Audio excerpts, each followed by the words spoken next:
What happens when three preachers are giving it from mouth, front and behind daily to a black teenager? Imagine a place where faith is the cornerstone of community life, a place where trust is sacred and betrayal unthinkable. Now ask yourself, what happens when that sanctity is violated? When secrets once buried under hymns and sermons suddenly surface, challenging the very fabric of trust and belief? This isn't just a story, it's a revelation that could alter your perception of truth and faith forever. Before we delve deeper into this web of intrigue, make sure to subscribe and hit the notification bell. Join us as we uncover the hidden truths of the criminal world. Now, let's crack this case wide open. Today, we're venturing deep into a gripping saga at a Florida church where nothing is as serene as it seems. As we peel away layers of secrecy and trust, we invite you to join us in uncovering a narrative so compelling it promises to keep you questioning long after the credits roll. Are you ready to see what lies hidden behind the veil of righteousness? Nestled in the heart of a bustling Florida town lies the cornerstone of its community, a church not just of prayer, but of refuge. For decades, this sanctuary has served as a vital hub for its predominantly African-American congregation, providing not only spiritual solace, but also acting as a gathering place for social justice, community support, and celebration of cultural heritage. Here, the church doors open wide, inviting in both the faithful and the lost. At the helm of this revered institution are three pastors, each respected not only for their spiritual guidance, but for their roles as community leaders. Pastor James, the senior pastor, is known for his unwavering compassion and insightful sermons. Pastor Lisa brings a fiery passion for youth and education programs, while Pastor Mark has spearheaded numerous community outreach initiatives. Together, they form a trio of stewardship and moral authority that many look up to as pillars of the community. Amidst the congregation is Maya, an 18-year-old high school senior with a voice as powerful as her spirit. Active in both the church choir and youth group, Maya is known for her infectious enthusiasm and dedication to church activities. Yet, beneath her bright surface lies a complexity born of her experiences and aspirations, weaving her into the fabric of this story in ways no one could have anticipated. As the warm Florida sun sets, casting long shadows behind the steeple of the community church, the scene within its walls tells a story of vibrant faith and fellowship. It's within this backdrop that Maya's involvement in church activities deepens, drawn not only by her spiritual yearnings, but also by the strong sense of community the church provides. Maya, often seen at the forefront of church fundraisers and youth events, begins to spend more time in pastoral counseling, seeking guidance for what she describes as personal and academic pressures. These sessions, primarily with Pastor James, are initially nothing out of the ordinary, characterized by discussions of scripture and life's challenges. During one particularly intense session, Maya confides in Pastor James about her struggles with family expectations and her fears about the future. Pastor James, in his usual reassuring tone, offers comfort, quoting scripture, "For I know the plans I have for you, declares the Lord, plans for welfare and not for evil, to give you a future and a hope." Their conversations gradually become more frequent, and Maya starts to form a similar bond with Pastor Lisa, who mentors her in organizing the church's youth summer camp. Pastor Lisa, always eager to foster leadership skills in the youth, often stays late discussing plans and personal development with Maya. "You have a light in you, Maya," she once remarked, "and it's going to lead you to do great things." Meanwhile, Pastor Mark, observing Maya's dedication and vulnerability, also takes an interest in guiding her, particularly focusing on helping her navigate the complexities of growing up in a modern world while maintaining faith. "It's about balance, Maya," he advises during one of their walks through the nearby park, a preferred spot for more casual, reflective conversations. You balance the spiritual with the secular, and you'll find your way. However, as the weeks turn into months, the dynamics subtly shift. The pastors, while maintaining their roles as spiritual guides, begin to occupy a more central role in Maya's life, blurring the lines between pastoral care and personal involvement. Conversations occasionally veer from professional to uncomfortably personal, with comments that seem innocuous but are laden with unintended implications. The congregation, tightly knit and observant, starts to whisper about Maya's closeness to the pastors.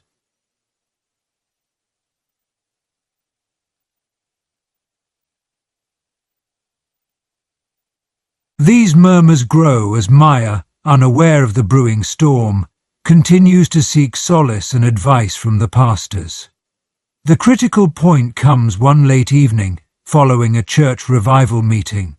As the folding chairs are put away and the last of the parishioners head home, Maya and the pastors linger to discuss the event's success. The casual conversation soon takes a turn, leading to a revelation that would shake the very foundations of the community. The revelation emerges unexpectedly during a seemingly routine audit of the church's finances, a mundane task that inadvertently uncovers irregularities not in numbers, but in patterns of behavior that prompt further investigation. The church's accountant, a meticulous and reserved middle-aged man named Mr. Collins, first notices frequent late-night entries in the church's logbook on days when there were no scheduled events.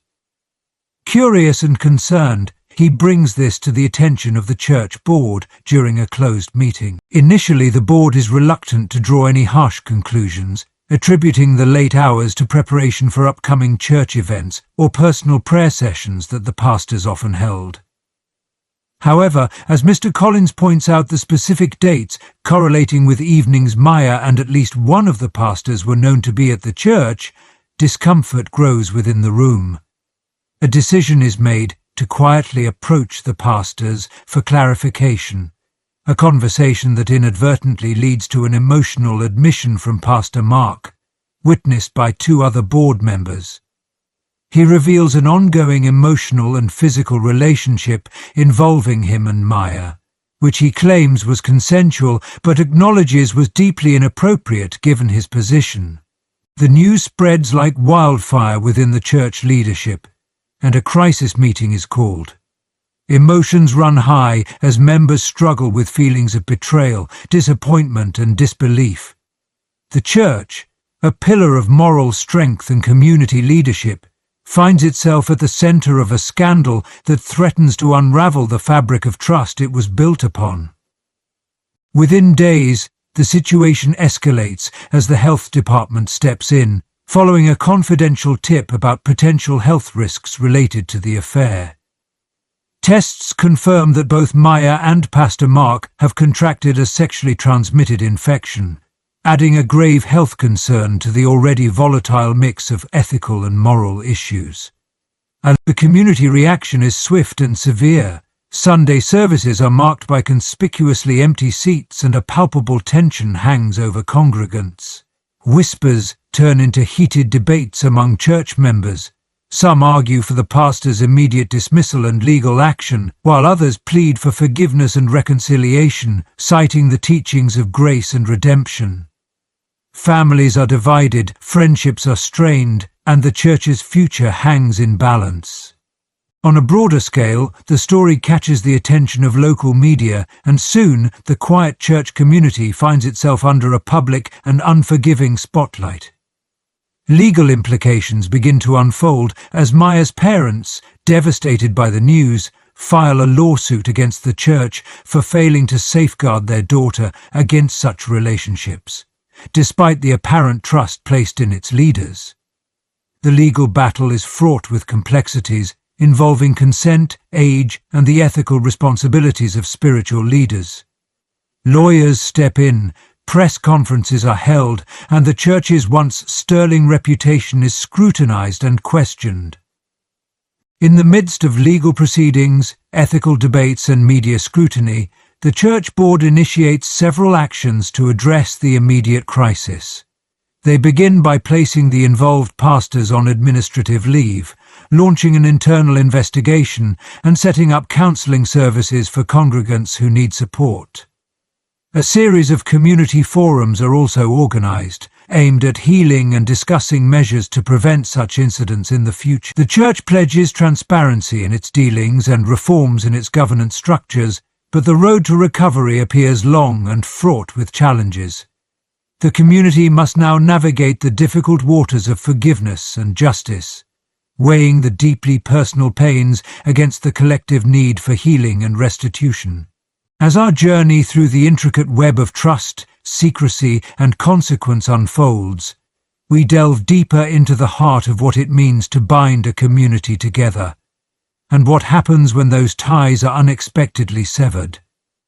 Here, we begin to unravel the psychological layers and broader societal implications of the crisis at the Florida Church, not just as an isolated incident, but as a reflection of deeper systemic issues.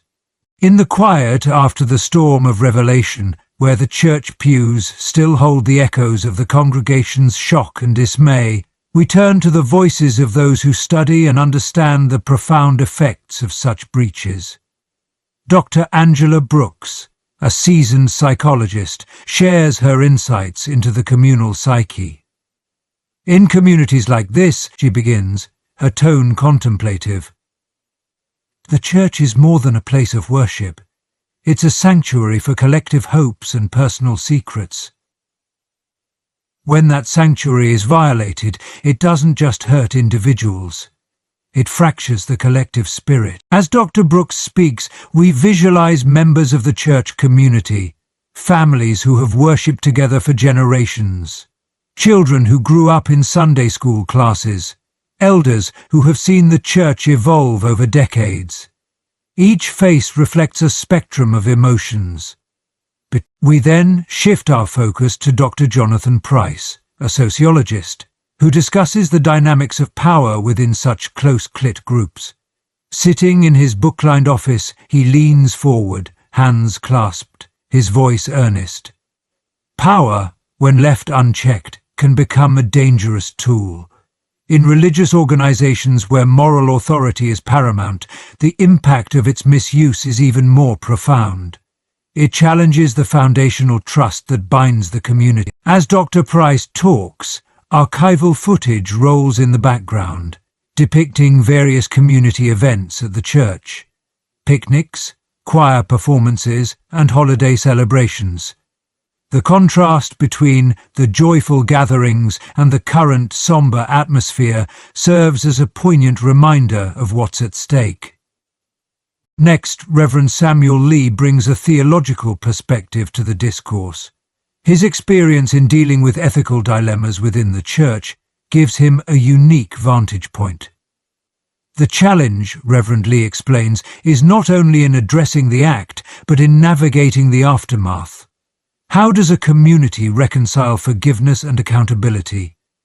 These are not just theological concepts, they are practical realities that require careful, compassionate handling. Our narrative then broadens, reaching beyond the immediate community to touch on similar stories across the nation.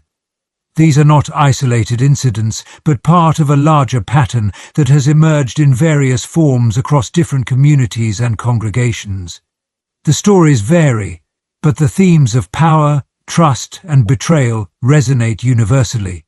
Turning towards prevention, Julia Hernandez, an advocate for reform within religious institutions, outlines steps that can be undertaken to safeguard these sacred spaces. We need structures in place that ensure no one is above scrutiny, not even those tasked with spiritual guidance, Julia states emphatically. Her words are backed by visuals of church boards in session, policy manuals being drafted, and community workshops focusing on ethics and accountability. The discussion of preventive measures is not just about policy but about culture. We explore how establishing a culture of transparency and ethical integrity can be achieved through education, open dialogues, and strong leadership. Workshops and forums where community members are not just participants but active contributors to the discourse, become key features in this new preventive strategy. As our documentary nears its close, the tone shifts from investigative to reflective.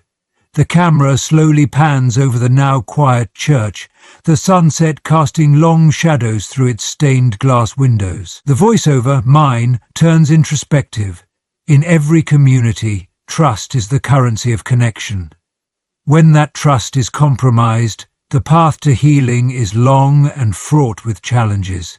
Yet, it is a journey that must be undertaken, not in silence and solitude, but together, with open hearts and willing spirits. We leave our viewers with a call to action, a reminder of the responsibility each member holds, not only to seek justice, but to foster an environment where such breaches of trust are less likely to occur. As the screen fades to black, the final message lingers, a quiet yet powerful prompt for reflection and, hopefully, action. In this hour, we have journeyed through the heart of a community shaken to its core. A tale that began with trust and faith ended in a tempest of scandal and sorrow. But this story is more than just a recounting of events. It's a crucible that has tested the mettle of an entire community and poses pressing questions to us all. How do we mend the fabric of a community when the threads of trust are frayed? What measures can ensure that those appointed as moral compasses do not lead us astray? These questions are not rhetorical, they are urgent and demanding of our attention. Consider your own community for a moment. Where do the lines of leadership and morality intersect, and where might they diverge? Are there safeguards in place to protect the most vulnerable among us from those who wield power not just with authority, but with care? As we reflect on the narrative of this church, let us also look inward and ask, how resilient are our institutions? How vigilant are we as members of our own communities? Are we proactive or merely reactive when signs of trouble arise? I encourage you to bring your thoughts, your concerns, and your solutions into the light. Share your reactions and your strategies for strengthening trust and accountability in the spaces you inhabit. Let this story be a catalyst for dialogue and, ultimately, for each community has its sanctuary, and each sanctuary its trials. May we learn from this story and move forward with a renewed commitment to vigilance and integrity, ensuring our places of refuge remain true havens of hope and harmony. If you haven't already, please take a moment to subscribe to our channel and turn on the notification bell so you never miss an episode. Next time, we'll uncover another case where betrayal, secrets, and unimaginable decisions changed lives forever.